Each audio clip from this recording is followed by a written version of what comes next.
What's going on, guys? It's Cliffy here. Today we're going to hope to increase that average. We're also going to run through what is happening for the rest of the year when it comes to my videos. We're going to go through the New Zealand and Sri Lanka test match. We're also going to go through the Australian and West Indies test match. So a lot to go and get through today. We've got 2.4 overs left to bat to try and score some runs. We've got Marsh down the other end. I'm not sure if that is Mitchell or if it is Sean. But anyway, back to, well, I guess the start, the main thing to talk about, that is this competition. So at the moment we're in round 5, taking on the Renegades, and we are unbeaten at the moment. So 4 from 4, and what I'm going to look to do, play this game, hopefully in an ideal world, we are going to win this game, we're going to win the rest, we're going to qualify for the semi-finals. We're going to play the semi-finals next Friday, and then it will have to be in the new year we'll be bringing you guys your final. Now that is, well, oh God, what happened there? That's crazy. That is obviously if we go and win the semi-final, that is in the ideal world. But we will have to wait and see. We've been pretty good with the bat, pretty good with the ball as well, all tournaments. So it'll be interesting to see what happens for the remainder of it. Ahmed has been pretty good here today. I haven't really been able to hit him too much. We get that one away and we are going to keep the strike. So that's what's happening with this. I'm going to start off first with the New Zealand Sri Lanka test match, which obviously day 1 was yesterday. When you guys are seeing this, day 2 will be complete, but I am doing it Friday morning, so not quite sure of what has happened during the day. But a good day for New Zealand with the bat.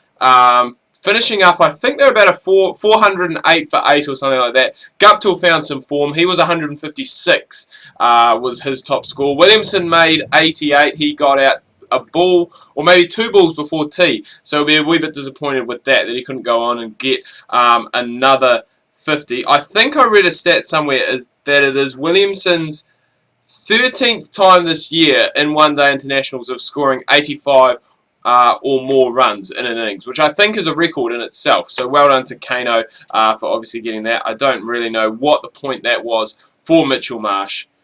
Just came down the track and blocked it in the end. Should have gone and tried to pump Murali again like he did the ball before. Bears also scored some runs. He got 75 off, I think, 57. Very high-paced. Very high-paced would be the word to say. But everyone else kind of struggled a little bit, which was a shame, because it is a little bit, I would say, of a limp Sri Lankan bowling lineup that we should really be able to go and take advantage of, I guess you would say. So Tommy Latham, I think, will be kicking himself a little bit because he got a start. That's massive for Mitchell Marsh. That's going to be 6. The first 6 that we have seen today from him.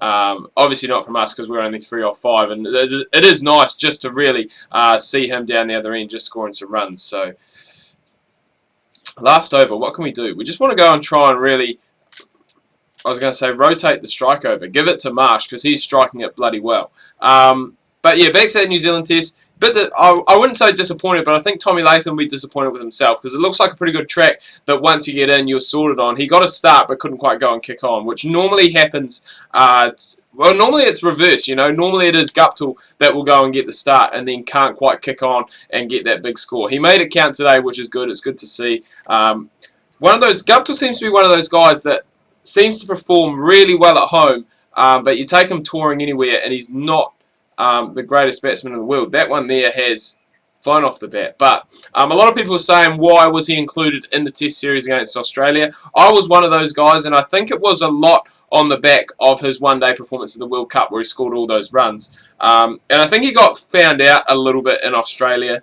He did struggle, and you know, I was a bit sceptical of having him in this test match here. I know he does play well at home, and well, it is quite a hard one because at the moment in New Zealand that I'm aware of, there aren't too many up-and-coming opening batsmen that we could go and probably put in that spot. The only other person would be Hamish Rutherford that I can think of off the top of my head. Obviously not up-and-coming. He has had his chance in test matches before, but just hasn't really performed. This has been a good last over from Bravo. He's only gone for 5.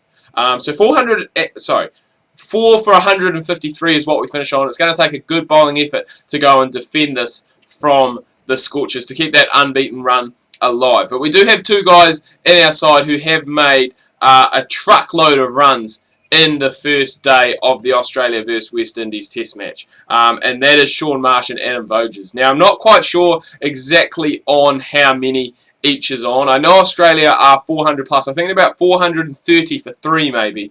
Warner got a quick fire 62. Smith didn't make many, and I think that may have potentially got a few Australians a little bit rattled as we get Ben Rohrer first ball there. What a start. You can't ask for a better start than that. But yeah, Smith made single digits. Joe Burns got a start. I think he got about 20 odd. But Voges, I think, is about 170.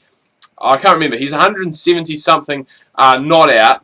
And not Mitchell Marsh, Sean Marsh, who there had been a lot of debate from myself included as to why he was included in the squad for the final. Was it the final 2 tests of the New Zealand series?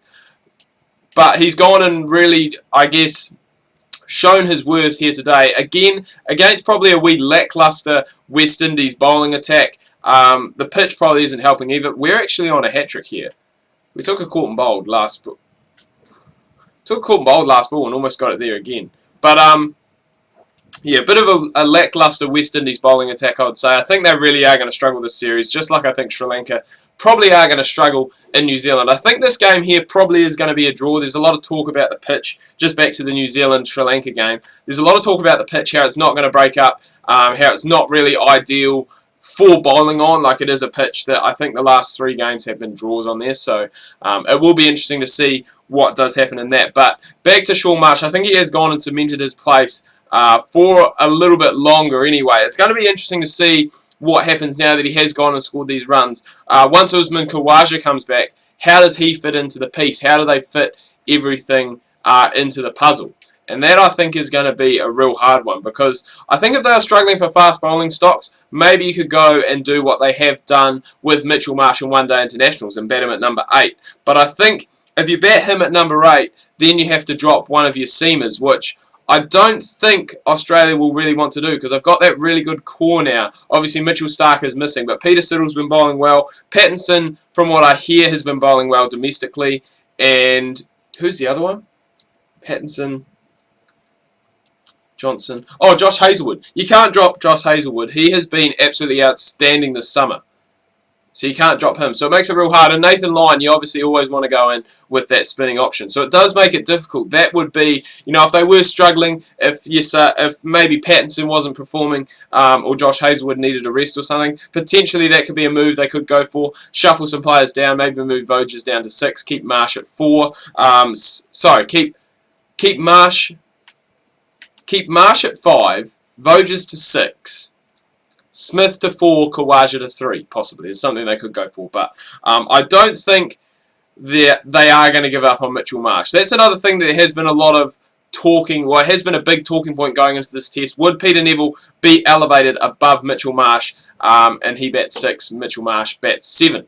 And there was a lot of talk going on about that, because Mitchell Marsh hasn't really, I guess, delivered in that number 6 role. He hasn't really been scoring runs, but his bowling has been good. That's really what has been keeping him in the team. But I think it is hard, because I think they're investing a lot. Cricket Australia are investing a lot in Mitchell Marsh. He's going to be obviously the all-rounder.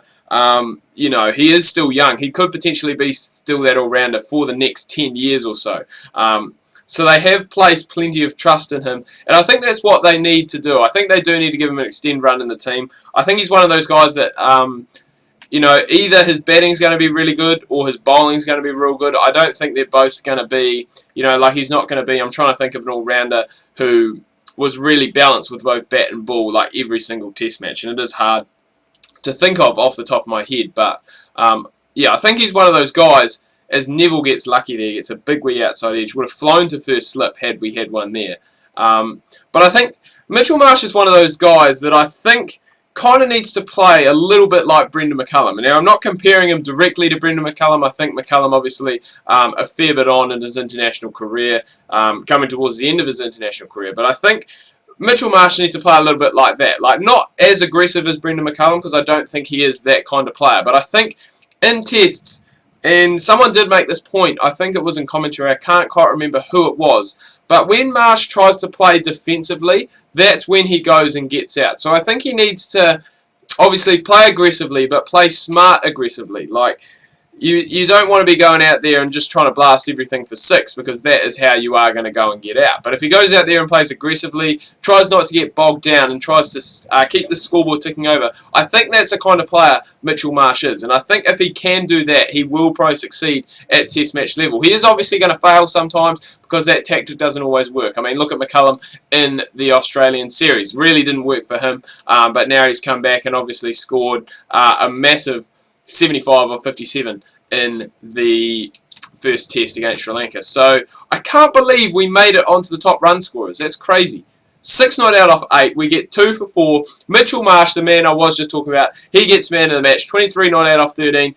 4 for 13 with the ball. So that's very impressive. The Scorchers go 5 from 5, so we have almost guaranteed our place in the semi-finals, which is very nice to see. Anyway, guys, do hope you've enjoyed this video. If you have, please remember to leave a like. If you are new, please do subscribe. Make sure you check out my Facebook and Twitter. Links that can be found down below in the description. Thanks for watching. Make sure you tune in tomorrow. I've got some more NRL Rugby League Live 3 Parramatta Eels Career Mode Round 3 in the 9. So make sure you do not miss that.